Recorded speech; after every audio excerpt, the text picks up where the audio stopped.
श्रुतिस्मृतिपुराणानामालयं करुणालयं नमामि भगवत्पादं शङ्करं लोकशङ्करं शङ्करं शङ्कराचार्यं केशवं बादरायणं सूत्रभाष्यकृतौ वन्दे भगवन्तौ पुनः पुनः। ईश्वरो गुरुरात्मेति मूर्तिभेदविभागिने व्योमवद्व्याप्तदेहाय दक्षिणामूर्तये नमः। कार्पण्यदोषोपहतस्वभावः पृच्छामि त्वां धर्मसम्मूढचेता यच्छ्रेयस्यान्निश्चितं ब्रूहि तन्मे शिष्यस्तेऽहं साधिमां त्वां प्रपन्नम् शिष्यस्तेऽहं साधिमां त्वां प्रपन्नम्। बोलो। कार्पण्यदोषोपहतः स्वभावः पृच्छामि त्वां धर्मसम्मूढचेता यच्छ्रेयस्यान्निश्चितं ब्रूहि तन्मे शिष्यस्तेऽहं साधिमां त्वां प्रपन्नम्।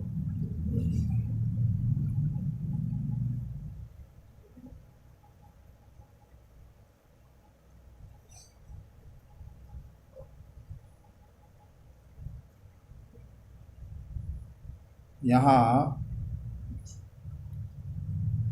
भगवान श्री कृष्ण सारथी के रूप में तोत्र वेत्रैक पाणय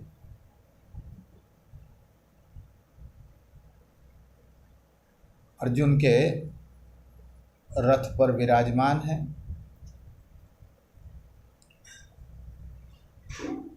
और रथी के रूप में अर्जुन शोभायमान हो रहा है। और यहाँ अर्जुन की ऋजुता, जो सहजता है, सरलता है, वही अर्जुन की मुख्य पात्रता है। ऋजुत्वात् अर्जुन। प्रायः व्यक्ति अपने दोषों को छुपाता है और अपने गुणों को प्रकट करता है ना। इधर आ जाओ सामने।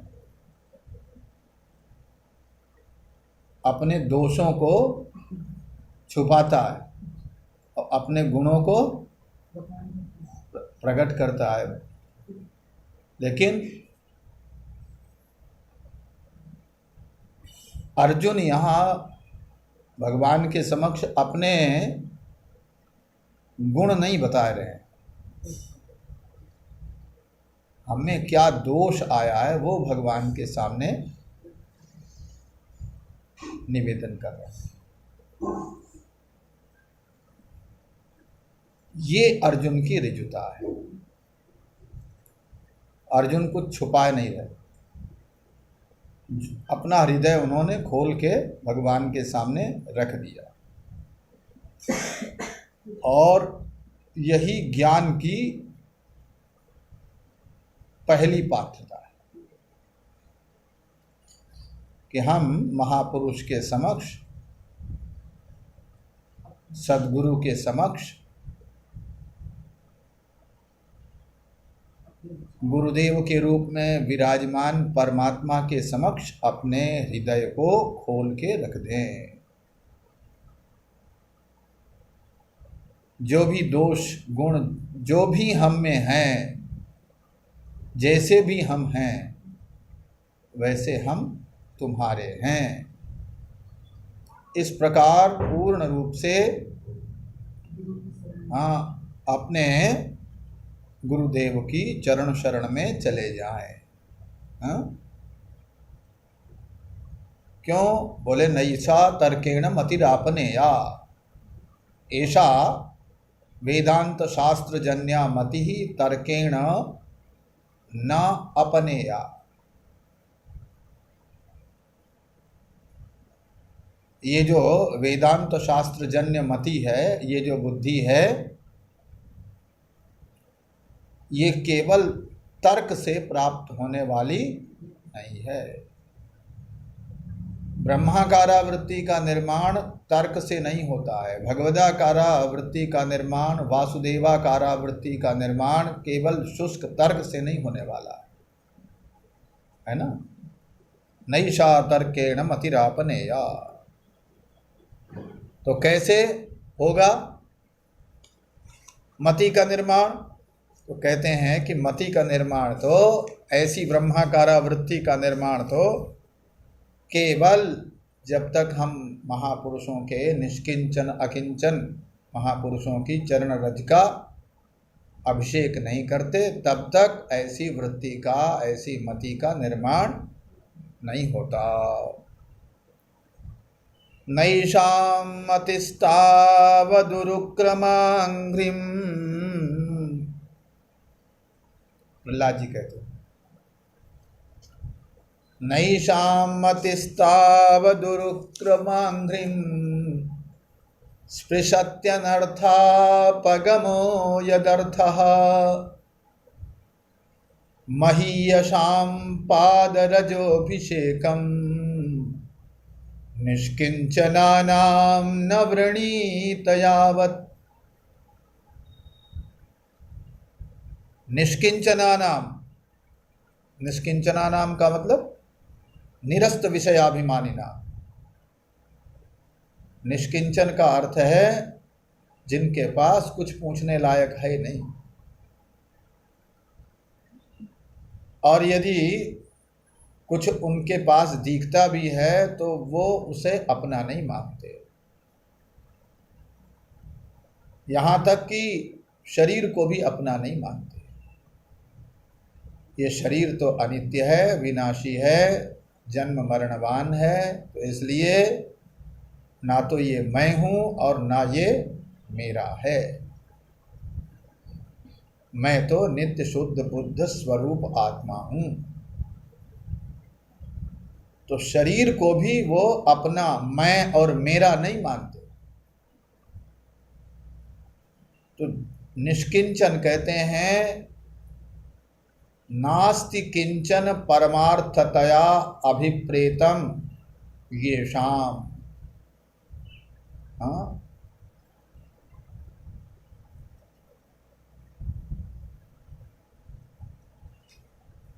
किसी भी वस्तु को, सांसारिक वस्तु को,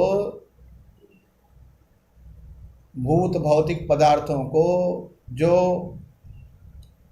मेरा नहीं मानते और उसे सच्चा नहीं मानते कि ये सच्चा है, हाँ, ऐसा नहीं समझते, स्वप्नवत समझते।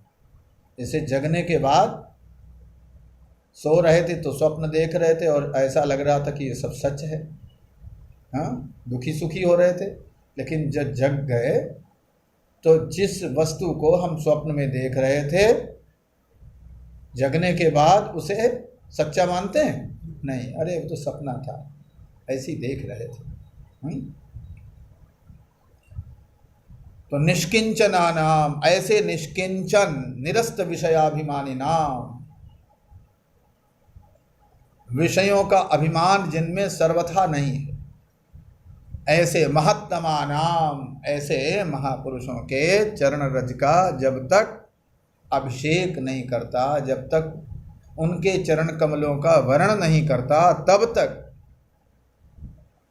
ऐसी मति प्राप्त होने वाली नहीं है। कैसी मति?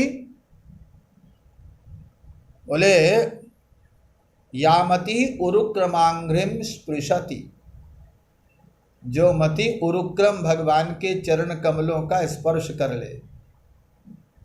उरुक्रम भगवान का नाम है ना। भगवान का चरण बहुत बड़ा है, एक चरण में सारी धरती नाप ली, इतना विशाल। दूसरा चरण बढ़ता बढ़ता ब्रह्मलोक तक पहुंच गया। ऐसे भगवान उरुक्रम के चरण कमलों का, ऐसे महत्तम चरण कमलों का स्पर्श वही मति कर सकती है। उस मति में, हमारी सामान्य मति में भगवान के चरण कमलों के स्पर्श की योग्यता है ही नहीं, है नहीं है। क्यों नहीं है? क्योंकि हमारी जो मति है वो अशुद्ध है, और जब वो मति अशुद्ध मति विशुद्ध हो जाती है, जैसे बर्तन अशुद्ध होता है ना, तो उसे काहे से मांजते हैं? मिट्टी से साफ करते हैं ना। तो जैसे मृत कणिकाओं से मिट्टी के द्वारा उस बर्तन को साफ करते हैं, धुल देते हैं, तो वो स्वच्छ हो जाता है, शुद्ध हो जाता है। इसी प्रकार हमारी जो अशुद्ध मति है, किससे अशुद्ध हुई? बोले कर्म संस्कारों की राशि से, वासना से। और वासना की जो जननी है अविद्या, उससे, अविद्या और अविद्या से उत्पन्न वासना से जो मति अशुद्ध हो गई है, वो मति जब तक निष्किंचन महापुरुषों की चरण रज से विशुद्ध नहीं होती, जैसे ये रज से शुद्ध होती है ना, वैसे ही निष्किंचन महापुरुषों की चरण रज से वो मति भी विशुद्ध होगी। तब उस मति में, उस बुद्धि में भगवत चरणारविंद के स्पर्श की योग्यता आवेगी। आपने बहुत कुछ पढ़ लिख लिया, लेकिन पढ़ लिखने के बाद भी, अनेक शास्त्र पढ़ने के बाद भी उस मति में योग्यता तब तक नहीं आती है जब तक निष्किंचन अकिंचन महापुरुषों की चरण रज का वर्ण नहीं करता है ये जी।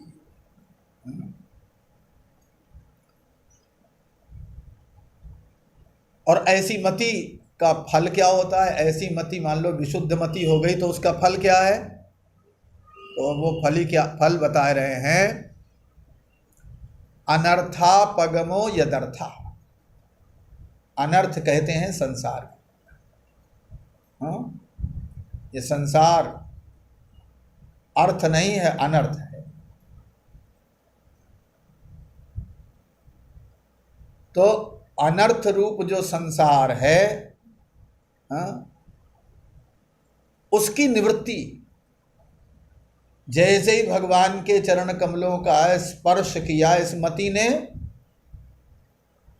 भगवान के चरण कमलों का स्पर्श किया, इसका अभिप्राय क्या है? परमात्मा के सच्चिदानंद स्वरूप का जैसे ही अनुभव हुआ, बस उसी क्षण अनर्थ की निवृत्ति हो गई। जन्म मरणात्मक दुख रूपात्मक ये जो संसार है, इस संसार की उसी क्षण निवृत्ति हो जाती है जैसे ही अपनी मति में भगवत चरणारविंद का अनुभव प्रकट होता है। तो यहाँ ये कह रहे हैं, स्पृशत्यनर्था पगमो यदर्थः।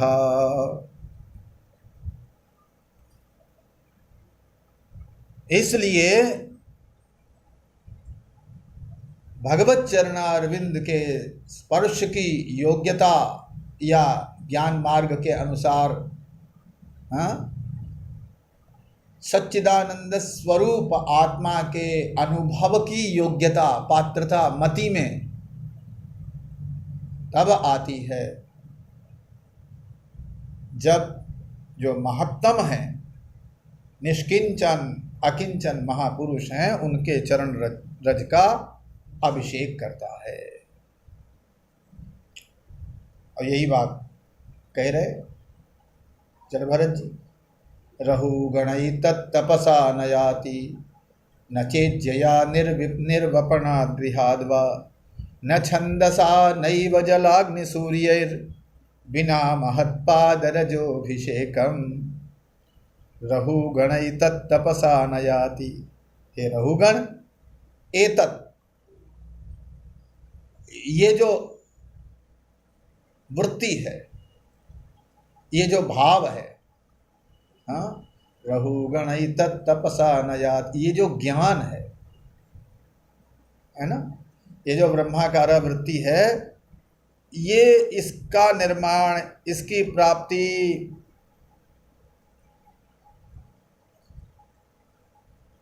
केवल तप से नहीं हो सकती। परमात्मा के सच्चिदानंद स्वरूप का अनुभव केवल तप से। तप का मतलब श्रीधर स्वामी कहते हैं तपश्चित्तैकाग्र्यम्, चित्त की एकाग्रता को तप कहते हैं। सबसे बड़ा तप क्या है? चित्त को एकाग्र करना। बार बार इधर उधर भागे, लोग कहते हैं मन तो वश में होता ही नहीं, मन तो बहुत भागता है, तो यही तो तप है। सबसे बड़ा तप क्या है? मन इधर उधर भाग रहा है, उसे उठा उठा के ले आओ, फिर अरे यहाँ बैठ। जैसे बच्चा भागता है तो उसका भागने का स्वभाव है, और उसे बार बार मैया पकड़ पकड़ के ले आती, गोदी में बिठाती, सुलाने का प्रयास करती है, उसे वहीं लिटाने का बिठाने का प्रयास करती है, फिर वो भाग जाता है, फिर उठा लेती। तो जैसे माँ बच्चे को बार बार पकड़ के लाती है, गोद में लिटाती है, बिठाती है, उसी प्रकार हाँ, जो अपना जो चित्त है, हाँ, जो मन है, वो इधर उधर भाग रहा है विषयों में, उसको वहाँ से बार बार पकड़ के खींच के लाना और अपने स्वरूप में स्थापित करना, यही तप है। और ये मुख्य तप है। और गौण तप क्या है भाई? कृच्छ्र चांद्रायण, कृच्छ्र संतापन आदि जो हैं,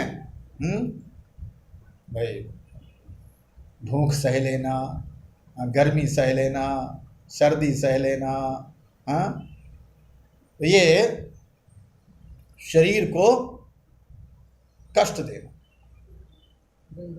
हाँ, द्वंद्वों को सहन करना, ये जो तप है, ये गौण है। और ये गौण तप किसके लिए होता है? चित्त की एकाग्रता के लिए। तो चित्त की एकाग्रता जो है वो मुख्य तप। लेकिन आप बार बार चित्त को भले ही एकाग्र करते रहो, लेकिन यदि आपको किसी महापुरुष के चरण कमलों का आपने वर्णन नहीं किया है, उनका सानिध्य प्राप्त नहीं हुआ है, तो केवल इससे भी, हाँ, इससे भी परमात्मा के सच्चिदानंद स्वरूप के अनुभव में दृढ़ता नहीं आ सकती। भले ही एक क्षण के लिए आनंद का अनुभव होवे, लेकिन वो जो दृढ़ता है वो नहीं आवे, वो दृढ़ता नहीं आवे। ये जो दृढ़ता है, स्थिरता, स्थायित्व, ये संभव नहीं है। रहुगणै तत्तपसा न याति, न चेज्यया निर्वपणात् गृहाद् वा। न चेज्यया, इज्जया का मतलब वैदिक कर्मणा, वैदिक यज्ञ याग आदि कर लो तो उसे, यज्ञ याग आदि करने से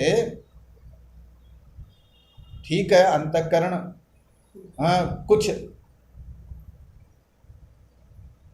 कुछ सीमा में, किसी सीमा में वो अंतःकरण शुद्ध हो जाएगा, किसी सीमा में शुद्धि होगी, वो भी संपूर्ण शुद्धि नहीं, आत्यंतिक विशुद्धि नहीं होगी, है ना। तो वो अन्न आदि का संविभाग करके निर्वपणात्, प्राणियों को भोजन कराना, अतिथि यज्ञ करना, भूत यज्ञ करना, भूत बलि देना, तो ये जो चींटियों को अन्न देना, मछली को अन्न देना, चिड़ियों को अन्न देना, सबको यथेष्ट अन्न का संविभाजन करना, ये जो है इससे भी वो जो स्थायित्व तो नहीं होने वाला है ना। वैदिक कर्म निर्वपणात् गृहाद् वा, घर में रह के परोपकार करना, न छंदसा, वेदाभ्यास, वेदाभ्यास से भी, हाँ, ये नहीं कि आपको तत्व ज्ञान उस सच्चिदानंद स्वरूप का अनुभव होके और उसमें स्थायित्व आ जाए, हाँ, स्थिरता आ जाए, तो ऐसा संभव तब तक नहीं है। जलाग्नि सूर्य ही, जल अग्नि सूर्य आदि की उपासना करो, खूब करो, तो उपासना से अंतःकरण की विशुद्धि तो होगी, लेकिन अंतःकरण की विशुद्धि होने के बाद उपदेश के लिए किसी न किसी महापुरुष का वर्ण तो करना ही होगा। बिना महत्पादरजोभिषेकम, ये कह रहे। तो इसलिए यहाँ ये कहते हैं कि अर्जुन सरल सहज है, और सरल सहज अर्जुन, ये पहली पात्रता है, सरलता सहजता, और सरलता और सहजता से अर्जुन ने भगवान श्री कृष्ण का वर्ण कर लिया।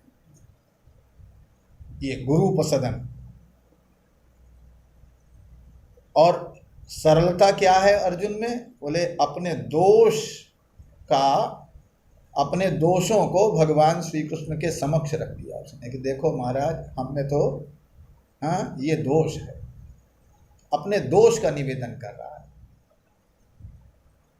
कार्पण्य दोषोपहत स्वभावः पृच्छामि त्वां धर्म सम्मूढ़ चेता यच्छ्रेयस्यान्निश्चितं ब्रूहि तन्मे शिष्यस्तेऽहं साधि मां त्वां प्रपन्नम्। क्या अर्जुन कहते? श्रुति कहती है ना, आचार्यवान पुरुषो वेद। आचार्यवान पुरुष ही उस परम तत्व का अनुभव कर सकता है। और इसीलिए अब अर्जुन ने गुरुपसक्ति की। कार्पण्य कल बताया था ना, कार्पण्य क्या है? अज्ञान। अनात्मनि आत्माध्यासवत्वम, अनात्मा में आत्मा का अध्यास कर लेना, अनात्मा को आत्मा मान लेना। और इसीलिए शंकरानंद जी कार्पण्य का अर्थ करते हैं, ये मधुसूदन सरस्वती जी ने अर्थ किया, अनात्मनि आत्माध्यासवत्वम। श्री मधुसूदन सरस्वती जी महाराज कहते हैं अनात्मा को आत्मा मान लेना ये कार्पण्य है। और श्री शंकरानंद जी महाराज जो श्री स्वामी विद्यारण्य जी महाराज के गुरु जी, वो शंकरानंद जी महाराज कहते हैं कार्पण्य का अर्थ है अज्ञान। सीधे सीधे अज्ञान अर्थ करते। क्यों अज्ञान क्यों अर्थ है? क्योंकि याज्ञवल्क्य जी कहते हैं, कृपण किसे कहते हैं याज्ञवल्क्य जी? यो वा एतदक्षरं गार्ग्य विदित्वा अस्मान् लोकात् प्रैति स कृपणः। हे गार्गी, जो उस अक्षर आत्म तत्व को बिना जाने ही इस मनुष्य शरीर का परित्याग कर देता है, वही कृपण है। हाँ हाँ, वो कृपण है। तो ये कृपण है, और कृपण का जो भाव है उसको बोलते हैं कार्पण्य। तो इसलिए शंकरानंद जी महाराज कहते हैं, श्री शंकरानंद जी महाराज, कार्पण्यम अज्ञानम। अब अज्ञान क्या करता है? तमः प्रधानत्वाद वस्तु स्वरूपम दूषयति आच्छादयति इति दोषः।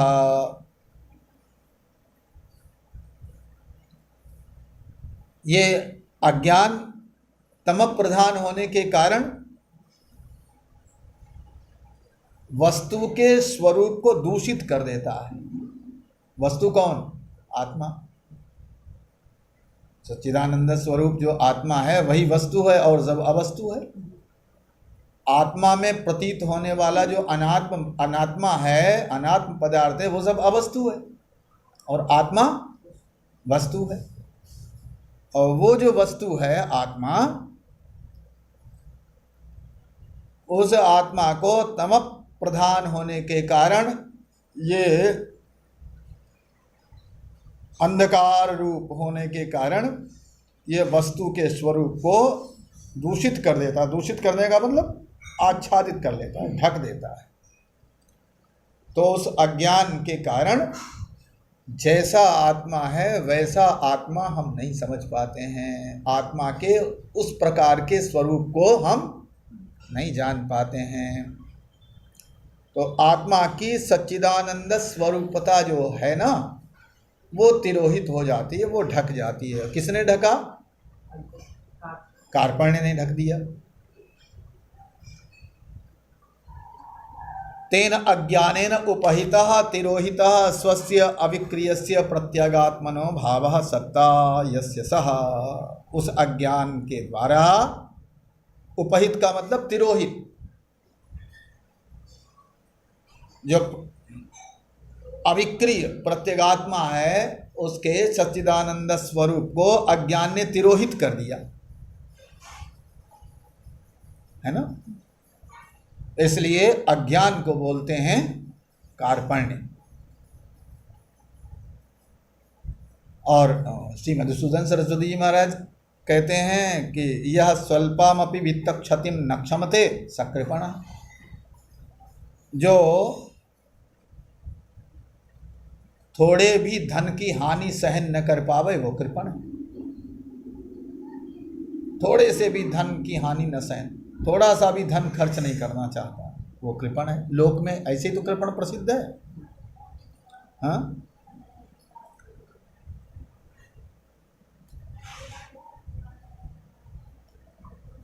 तो स्वल्पमपि वित्त क्षतिम न क्षमते इति कृपण लोके प्रसिद्ध। ऐसा कृपण लोक में प्रसिद्ध है।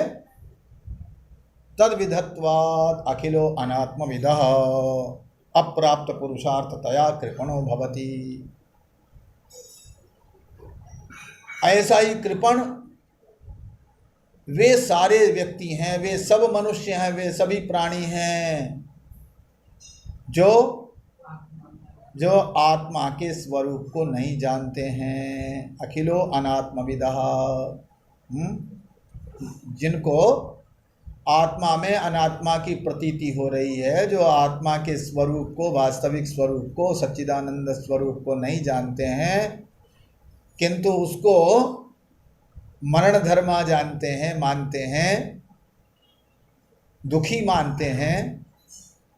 तो ऐसे जो अनात्मवेत्ता हैं, जो अज्ञानी पुरुष हैं, वे सब कृपण हैं। कौन कह रहा है? श्री मधुसूदन सरस्वती जी महाराज कहते हैं वे सब कृपण हैं। क्यों कृपण है जी? वो इसलिए कृपण हैं क्योंकि अप्राप्त पुरुषार्थतया,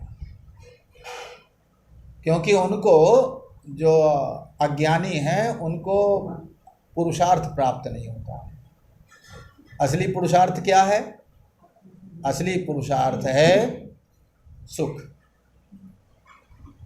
धर्म से कुछ लोग धर्म में ही सुख का अनुभव करते हैं, कुछ लोग पैसा कमाने में सुख का अनुभव करते हैं। हाँ, खर्च नहीं करेंगे, कमाए रहो। तो कुछ लोग अर्थ में ही सुख का अनुभव करते हैं, कुछ लोग काम में खूब खाओ पियो मौज करो, भले ही कुछ कमाओ नहीं, लेकिन जो जोड़ रखा है उसको खाओ पियो मौज करो, इसी में सुख का अनुभव करते हैं। और कुछ लोग सारे झंझटों से मुक्त हो जाओ, इसी में सुख का अनुभव करते हैं। तो असली पुरुषार्थ क्या हुआ? सुख, है ना। अब यही सुख जब निरपेक्ष होता है, देश काल वस्तु निरपेक्ष, तो इसी को आनंद बोलते हैं। हाँ, जो अनंत सुख होता है, जो अनंत सुख है उसी को आनंद कहा जाता है। अब ऐसा जो सुख है वही पुरुषार्थ है, जो अनंत सुख है, जिसे ब्रह्मानंद कहते हैं। ऐसा जो ब्रह्मानंद है, नित्यानंद है, ऐसा जो सुख है वही निरपेक्ष सुख ही व्यक्ति का असली पुरुषार्थ है। और वो पुरुषार्थ अज्ञानी को प्राप्त नहीं होता है, इसलिए वो कृपण है ना। लोक में आप देखो, जिसको धन मिला है और धन का उपयोग नहीं करता है, ना तो धन से भोग करता है और न धन का दान करता है, तो दो ही प्रकार से उपयोग होगा। या तो भोग कर लो उसका खर्च करके और संसार के भोग पदार्थ इकट्ठे कर लो, भोग लो, या फिर उसका दान कर लो। दान करोगे तो पारलौकिक सुख मिलेगा और भोग करोगे तो लौकिक सुख मिलेगा। क्यों भाई, इस लोक में धन खर्च करके भोग लोगे तो लौकिक सुख, और दान करोगे तो पारलौकिक सुख। तो अब उस कृपण ने क्या किया, ना लौकिक सुख भोगा, ना लौकिक सुख पाया और ना पारलौकिक सुख पाया। तो यहाँ जो लोक में कृपण प्रसिद्ध है, जो कंजूस है, उसको न लौकिक सुख मिलता है न पारलौकिक सुख मिलता है। इसी प्रकार जो अज्ञानी है उसको भी सुख, जो निरपेक्ष सुख है, जो वास्तव में आनंद है, अनंत आनंद है, जिसकी खोज वो अनादिकाल से करता चला आ रहा है, अनेक शरीरों में करता चला आ रहा है, वो जो अनंत सुख है, यो वै भूमा तत्सुखम नाल्पे सुखम। तो ऐसा जो अनंत आनंद है, ब्रह्मानंद है, परमानंद है, उसकी अनुभूति उसको नहीं प्राप्त होती है। इसीलिए वो परमार्थ में कृपण कहलाता है। जैसे लोक में, लौकिक में ये कृपण है जो धन खर्च नहीं करता, वैसे ही परमार्थ में वो कृपण है जो अपनी बुद्धि का, अपने शरीर का, अपने अंतःकरण का सदुपयोग नहीं करता। इसको विशुद्ध करके सत्कर्म के द्वारा, उपासना के द्वारा इन अंतःकरण आदि को विशुद्ध करके और इससे परमानंद का अनुभव नहीं करता, वो कृपण है। तो दोनों ही कृपण हो गए ना। इसीलिए अब वो जो कृपण का जो भाव है उसको ही कार्पण्य कहा गया। एक बड़ा अच्छा श्लोक है, कृपणेन समोदाता न भूतो न भविष्यति। कृपण के समान न कोई दाता हुआ है और न कोई दाता होगा। कृपण तो बहुत बड़ा दानी होता है, हाँ, कंजूस व्यक्ति बहुत बड़ा दानी होता है। क्यों? कृपणेन समुदाता न भूतो न भविष्यति अस्पृशन्नेव तत्सर्वं योन्येभ्य प्रयच्छति। देखो, इतना महत्वपूर्ण धन है जिससे लोक परलोक के सुख भोगे जा सकते हैं, और ऐसे महत्वपूर्ण धन को छूता भी नहीं, उसका स्पर्श भी नहीं करता है, दूसरों को दे जाता है। इतना बड़ा दानी हुआ कंजूस, हाँ, दूसरों को दे जाता है। अरे छूट जा, दे जाता है, भैया हम नहीं भोगेंगे, तुम ले, हाँ, तो होता ना बहुत बड़ा दानी। अदाता पुरुषस् त्यागी धनम संत्यज्य गच्छति। अदाता पुरुषस् त्यागी धनम संत्यज्य गच्छति। जो दान नहीं देता है वो तो बहुत बड़ा त्यागी है। अदाता पुरुषस् त्यागी, जो दान नहीं देता, कंजूस है, उसके समान त्यागी और कौन होगा। देखो, इतने महत्वपूर्ण धन का त्याग करके चला जाता है। और दातारम कृपणम मन्य, जो दान देने वाला है, उदार है, वो तो बड़ा कृपण होता है। क्यों? बोले मृतेप्यर्थम न मुंचति, मरने के बाद भी धन नहीं छोड़ता। कहता है कि अब भाई दान देंगे तो वहाँ मिलेगा, परलोक में मिलेगा, हाँ। तो ये जो कृपण है, इसको न तो इस लोक में सुख मिलता है न परलोक में सुख मिलता है, इसे सुख मिलता ही नहीं है। तो जैसे इसको सुख नहीं मिलता है, इसी प्रकार परमार्थ में पारमार्थिक भाषा में जो कृपण होता है, जो अपने धन का, बुद्धि का, जो भगवान ने बुद्धि दे रखी है, जो मन दे रखा है, जो शरीर दे रखा है, उसका सदुपयोग करता नहीं है, और इसलिए वो जिस अनंत आनंद की अनुभूति के लिए सब कुछ हमें मिला है वो उसे प्राप्त होता ही नहीं है ना, इसलिए उसको कृपण कहा गया। तो ये जो कृपण से भाव, ये जो कृपण का जो भाव है इसको ही बोलते हैं कार्पण्य। और ये जो कार्पण्य है यही सब बहुत बड़ा दोष है। कार्पण्य दोषोपहत स्वभाव। अब इस कार्पण्य दोष से क्या हुआ? उपहत स्वभाव। एक तो होता है उपहित और दूसरा होता है उपहत। उपहित का मतलब ढका हुआ और उपहत का मतलब नष्टप्राय, मृतप्राय। हाँ, तो दोनों ही अर्थ ले सकते हैं आप कार्पण्य दोष के द्वारा। अब कार्पण्य दोष क्या है? कार्पण्य दोष है अज्ञान, और उस अज्ञान से उपहत स्वभाव कार्पण्य दोष। यहाँ पर श्री मधुसूदन सरस्वती जी महाराज कहते हैं कार्पण्यम अज्ञानम अनात्मनि अध्यासवत्वम। अनात्मा में आत्मबुद्धि करना, यही कार्पण्य है। और इससे क्या हुआ?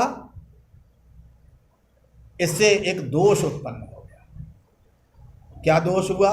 बोले मदीयास्तेषु हतेषु किम जीवितेन।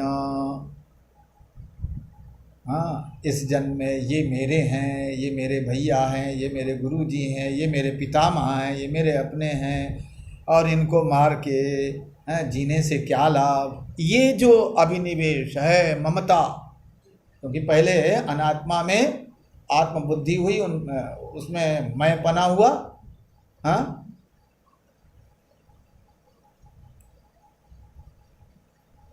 आत्मा में अनात्म बुद्धि और अनात्मा में आत्मबुद्धि। तो जब मैं पना हुआ और उस मैं पना से क्या हुआ? ममता आ गई। मैं से संबद्ध, पहले शरीर मान लिया अपने को, और जब शरीर मान लिया तो शरीर से संबद्ध व्यक्ति जो है वो सब मेरे हो गए, और जब मेरे हो गए तो ममता आ गई।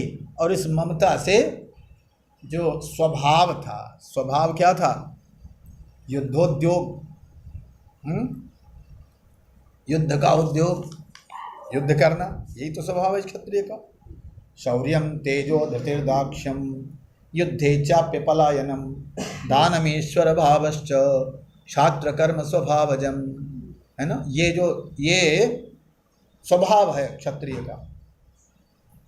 युद्धे चाप्य पलायनम, युद्ध में पीठ नहीं दिखाना, ये क्षत्रिय का स्वभाव है। शूरता, वीरता, ये क्षत्रिय का स्वभाव है। और वो स्वभाव आच्छादित हो गया, वो ढक गया। क्या हो गया?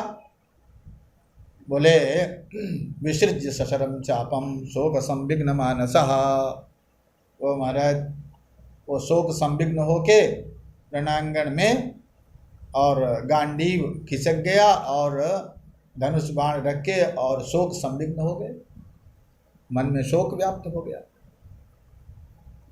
मोह भर गया। तो जो अर्जुन गांडीव धनुष की निंदा नहीं सुन सकते थे, गांडीव धनुष की निंदा कर दी धर्मराज युधिष्ठिर ने, उनको मारने के लिए तैयार हो गए। और वो अर्जुन आज कह रहे हैं एतान न हन्तुम इच्छामि न तोपि मधुसूदन। हे मधुसूदन, ये हमें मारें लेकिन हम ही नहीं मार नहीं सकते। वो अर्जुन बोल रहे हैं एतान न हन्तुम इच्छामि न तोपि मधुसूदन यदि माम प्रतीकारम अशस्त्रम शस्त्रपाणयः। हाँ, ये हमें मारे तो हमें स्वीकार। बताओ, ये क्षत्रिय का स्वभाव है। धार्तराष्ट्र रणे हन्युस्तन्मे क्षेमतरम भवे। ये हमें रणांगण में मार दें, यही हमारे लिए श्रेयस्कर है। ये अर्जुन का जो क्षत्रिय स्वभाव है, छात्र स्वभाव है, वो क्या हुआ, हट गया। कार्पण्य दोषोपहत स्वभावः पृच्छामि त्वां धर्म सम्मूढ़चेता। आनंद गिरि जी कहते हैं कृपण का जो भाव है वो कार्पण्य है, और इस कार्पण्य से, कार्पण्य का अर्थ इन्होंने दैन्य किया, दीनता। हाँ, अच्छा, दीनता भी कैसे आवेगी? दीनता भी जैसे कोई व्यक्ति, किसी को धन तो है, किसी के पास ढेर सारा, खूब पैसा है, जैसे आजकल जो है ना,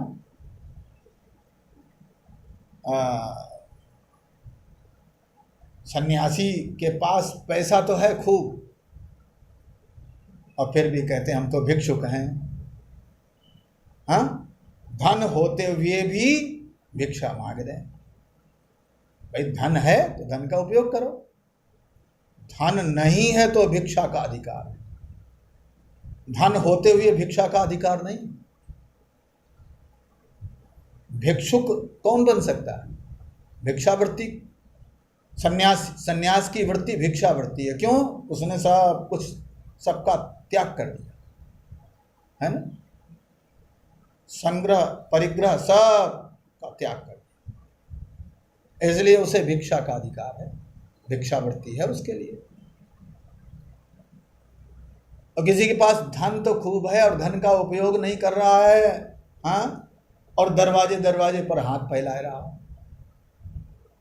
धनी है और फिर भी हाथ फैला रहा है। तो ये जो दैन्य है, ऐसे ही भगवान ने जो हमें दे रखा है,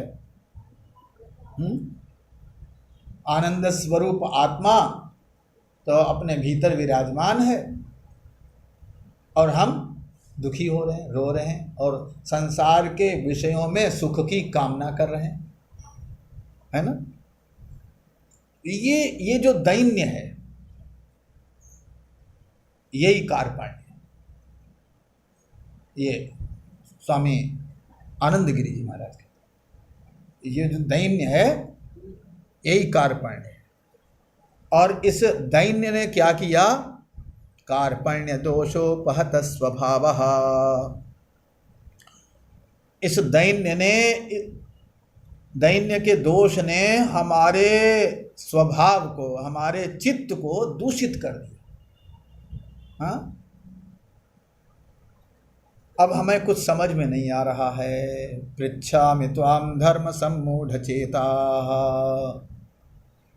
कुछ नहीं समझ में आ रहा है, हमें क्या करना चाहिए, क्या नहीं करना चाहिए। इसलिए पृच्छामि त्वां धर्म सम्मूढ़चेताः।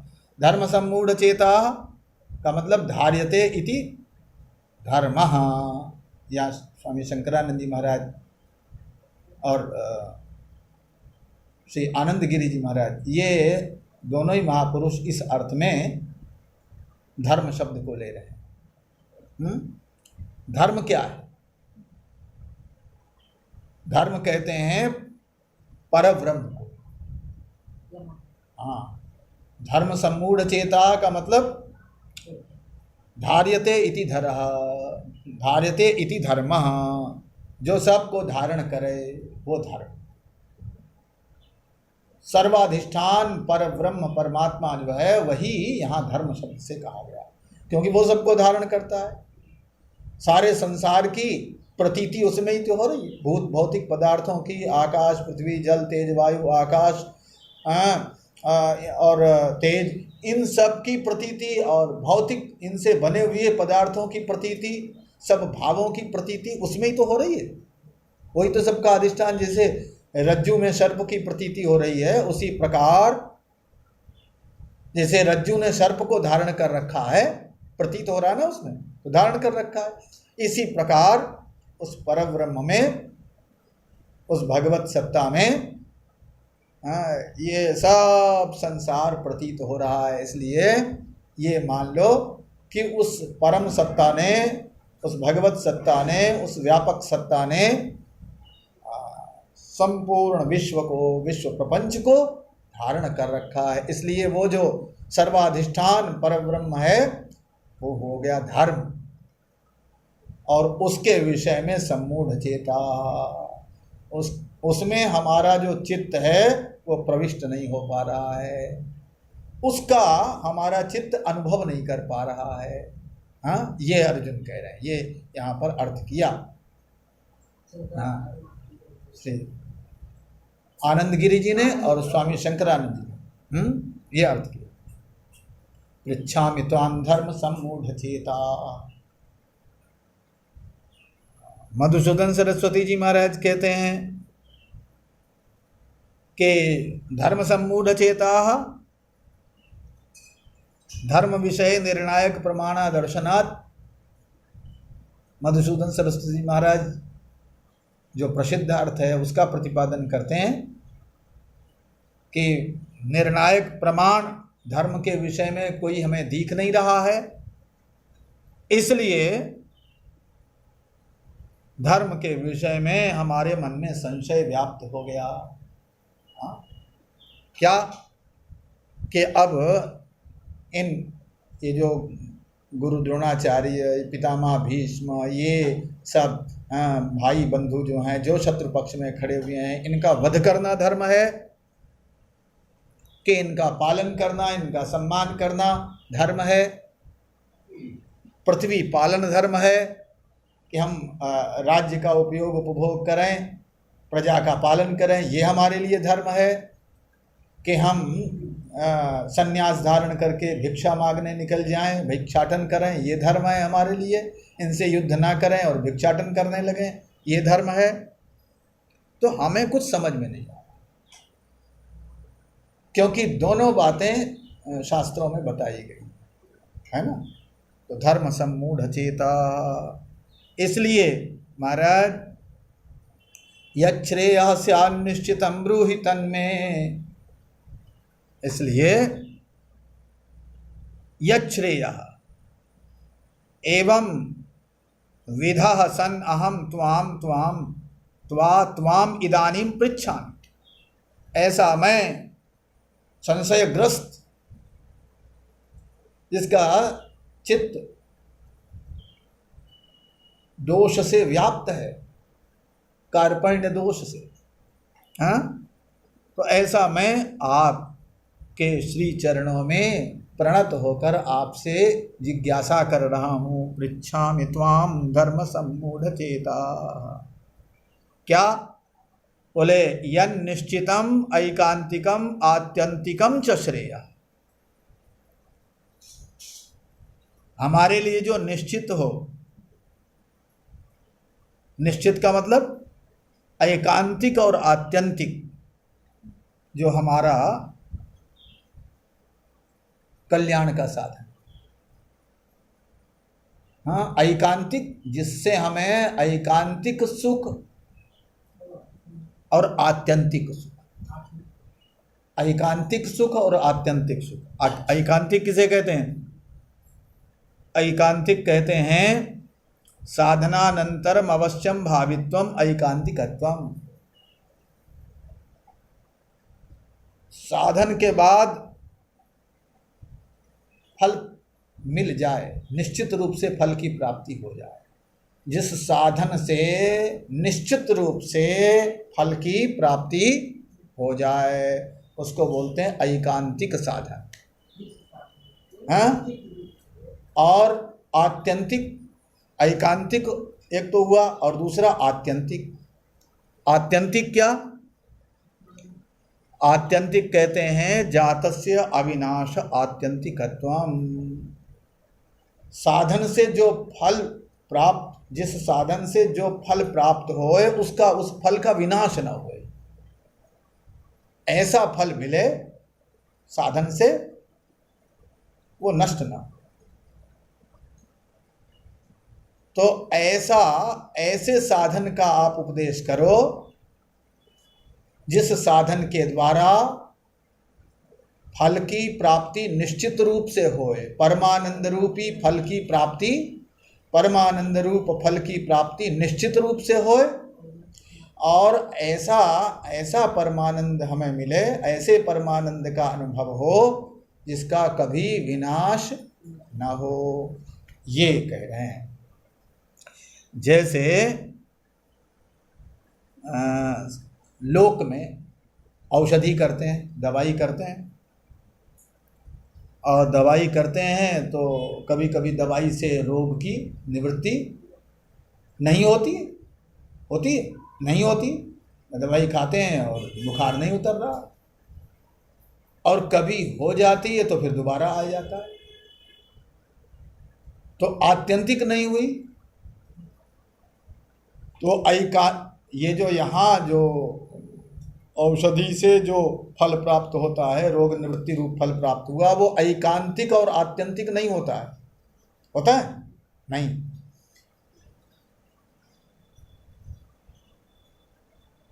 इस प्रकार का फल प्राप्त न होए, हाँ, ऐसा प्राप्त होए जो ऐकांतिक रूप से और आत्यंतिक रूप से प्राप्त हो, है ना, ये कह रहे हैं।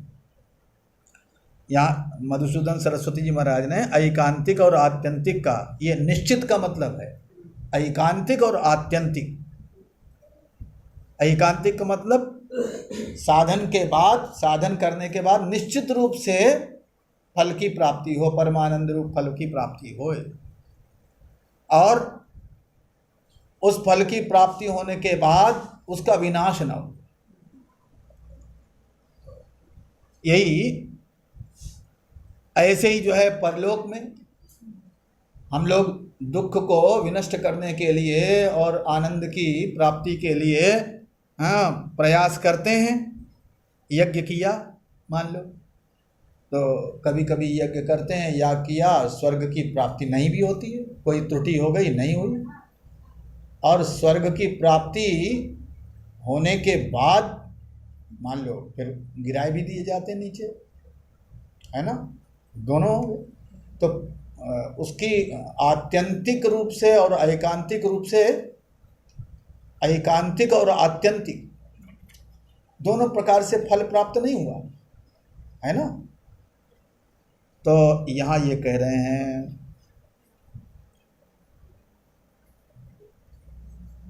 दुख, इसीलिए सांख्य कारिका में कहते हैं दुःखत्रयाभिघाता जिज्ञासा तदपघातके हेतौ दृष्टे सापार्था चेन्नैकान्तात्यन्ततो भावात्।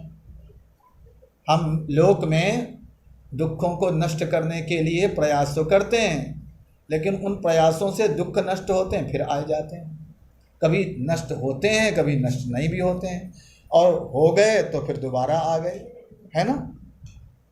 तो महाराज ऐसा साधन आप हमें बताओ जिस साधन से परमानंद की अनुभूति निश्चित रूप से होए और फिर वो स्थायी हो। यच्छ्रेयास्यान्निश्चितं ब्रूहि तन्मे शिष्यस्तेहं साधिमां त्वां प्रपन्नम। यह निश्चितम, यहाँ पर स्वामी आनंद गिरी जी महाराज कहते हैं कि निश्चितम का मतलब ऐकांतिकम और अनापेक्षिकम। अनापेक्षिक, अनापेक्षिक का मतलब किसी की अपेक्षा न होए उस सुख में, ऐसा ऐसे आनंद की अनुभूति हो, जो ऐसे फल की प्राप्ति हो जो अनापेक्षिक हो। अनापेक्षिक का मतलब ना किसी देश की अपेक्षा हो उसको पाने के लिए, ना किसी काल की अपेक्षा न हो, ना किसी व्यक्ति की अपेक्षा हो, देश काल वस्तु से निरपेक्ष फल की प्राप्ति हो, हैं ऐसा फल जो परतंत्र न हो, जो पराधीन न हो, स्वतंत्र हो, ऐसा फल हमें प्राप्त हो। यच्छ्रेयास्यान्निश्चितं ब्रूहि तन्मे शिष्यस्तेहं शाधिमां त्वां प्रपन्नम। बोले ना पुत्राय शिष्याय, भाई पुत्र अथवा शिष्य को ही, या शिष्य हो या पुत्र हो, जो प्रपन्न हो उसको ही ये बताया जाता है। तो बोले शिष्यस्ते हम आपके शिष्य हैं। शिष्य का मतलब शासितुम योग्य, हम शासन के योग्य हैं, हम पर आप शासन करो। अर्जुन ये नहीं कह रहे हैं कि हमें शिष्य बनाए लो, अर्जुन ये कह रहे हैं हम आपके शिष्य हैं। हाँ, दोनों में अंतर है ना। हाँ, शिष्यस्ते हम आपके शिष्य हैं। नहीं, शिष्य हैं। क्यों शिष्य हैं? क्योंकि प्रपन्न है, क्योंकि हमने आपके चरण कमल अब जकड़ लिए, पकड़ लिए। अब हमने आपको पकड़ लिया, हम प्रणत हो गए, प्रपन्न हो गए, तो हम आपके शिष्य हैं। अब आप हम पर शासन करो, आप हमें आज्ञा दो, हमें क्या करना चाहिए। शिष्यस्ते हम साधिमाम त्वाम, हाँ, हम पर शासन करो, हमें शिक्षा दो। साधि अनुसाधि माम निश्रेयसम, निश्रेयस की प्राप्ति, निरपेक्ष श्रेय की प्राप्ति हमें कैसे होगी, इसके लिए आप हमें उपदेश करो। बोलो श्री कृष्णचंद्र भगवान की।